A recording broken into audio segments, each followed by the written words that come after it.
If your child plays baseball, chances are he's taking a break right now, but he'll probably be back on the field with the new year. So many of our kids are now playing ball year-round on more than one team, but is there a big price to pay?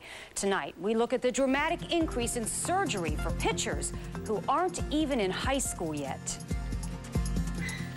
Nice and smooth, okay?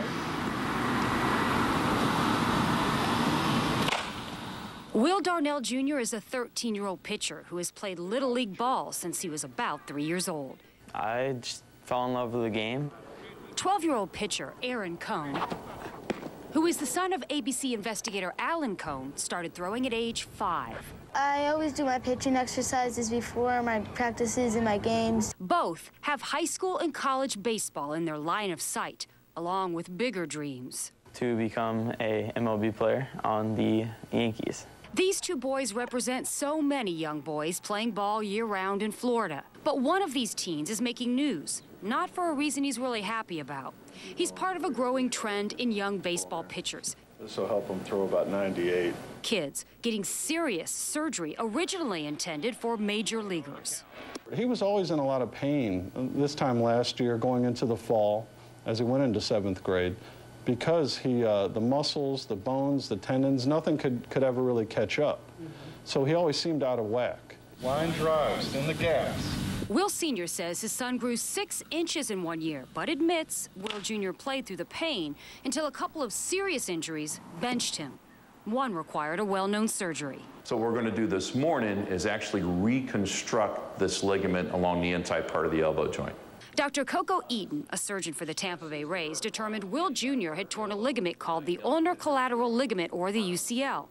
The procedure to fix it has been dubbed Tommy John surgery, after the Hall of Fame pitcher who was the first person to ever have the surgery. If we went in and simply put sutures into the ligament, there's not enough strength in the ligament to withstand all the stresses.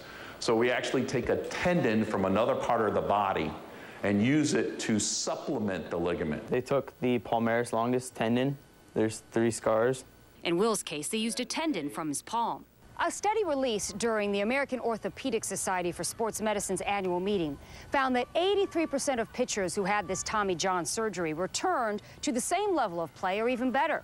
The same study found that more and more young people were needing and getting this surgery, and experts speculate the reasons to be year-round play, overuse of the young throwing arms, and kids playing on too many different teams at the same time. I don't like it personally. I mean, I watch James Shields of the Rays. He goes out in spring training his first day and he's 35 pitches.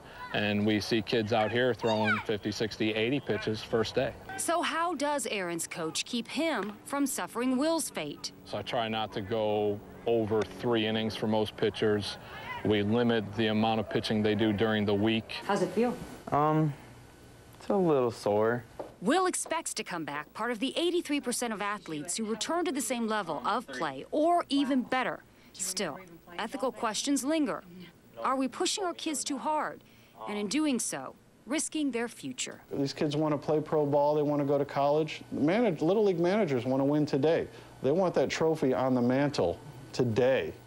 They don't, they'll run your kid out there every chance they get. No, 75 pitches, 85 pitches. So Will wants to warn parents and coaches.